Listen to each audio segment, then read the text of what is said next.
going, guys? So I'm gonna go check out a couple more movies here for the Tarzana International Film Festival. So I'm headed back in here to the Sherman Oaks Galleria, and I'm gonna check out a couple movies. And so yeah, today's Sunday, October 16th, and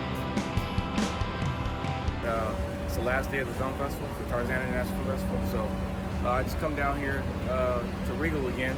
We're in the Galleria again, and then we're gonna check out a couple of movies. So that's about it. Anyways, I'll catch you guys on the next one.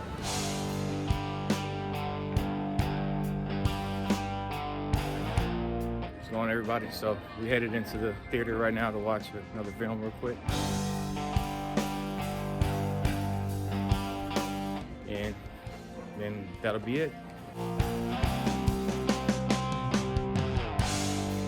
The nurse with the purple hair, so.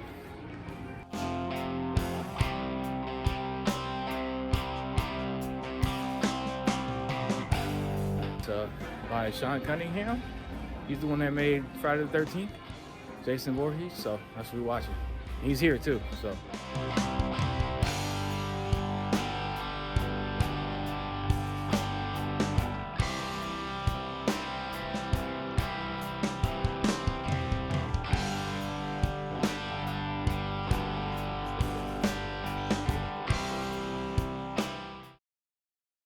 Came a while back. I started watching a series on Netflix and called The Keepers, which is a it was a documentary on the corruption in the Catholic Church in I believe it was Baltimore in the 70s, and how the priests of that church were involved in a whole sex scandal. Raping young women, and not only that, but the law enforcement was involved, and no one got prosecuted, and all these criminals pretty much got moved around, and it turned out to be a huge conspiracy, and it started evolving from there, and I started thinking, I'm like, man, I should probably write something kind of on that, but not about the whole church, but something about more like a cult, a little more local. How did you meet the lady?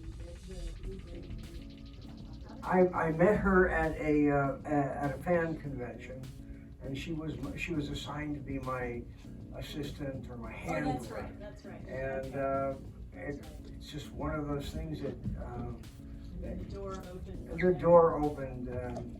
Liz's mother had died shortly before the convention, and it was sort of at the forefront of our awareness, and that it just started, and I said, that's a really unusual way of approaching this thing that we all sort of have this, we pull this curtain, and we just don't want to look in it, we don't know what's behind it, and these are really interesting people that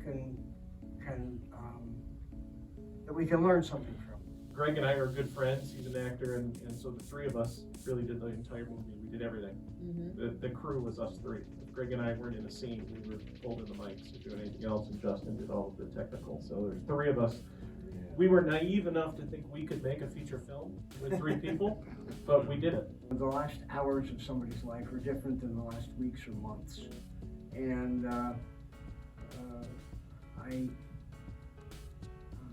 It was killer, and I loved the beats and the moments you took where a lot of movies now, people are talking so fast and talking over each other. I loved how you took those beats and those moments. I liked seeing that in the film. The pauses. Well, when I wrote it, I knew I was dealing with a very sensitive subject, but I was really writing it. I wanted to write it almost like a play. Yeah. If you know, it's the scenes are very limited.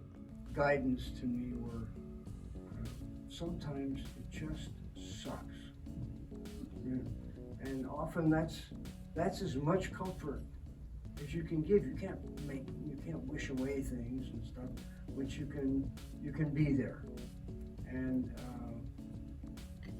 the story she tells towards the end about sitting on the floor and crying with the patient. It just always, I find it heartrending. And the notion that we don't have to be alone, and that there are people to help. And sometimes you're just gonna have to just reach your hand out and say, please help. They're all pretty much criminals, but you know, I had to take like, you know, Polima's character, Mario. He, even though he's like a gangster and a bad guy, he still has that family background in which, you know, he will choose his family over the church. Right. And he's a guy, a force you really don't want to mess with.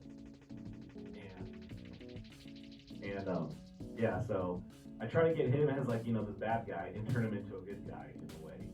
My ambition is that this creates a sense of hope. That the little buttons I was handing out, you know, be brave enough to have an end of life conversation that matters. Mm-hmm. Talk about what you want. Yeah, you did a great job of that. We found to love him toward the end, I believe. He was kind of more heroic at the end. As far as the rabbit, you know, little costume in the face, was that an idea of a fictional idea that you created, or was that based on anything?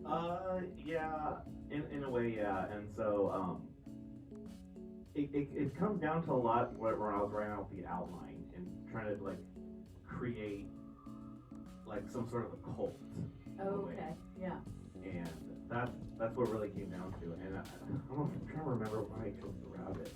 It's been so long. I don't know, but we went through a lot of iterations of what would the mask look like.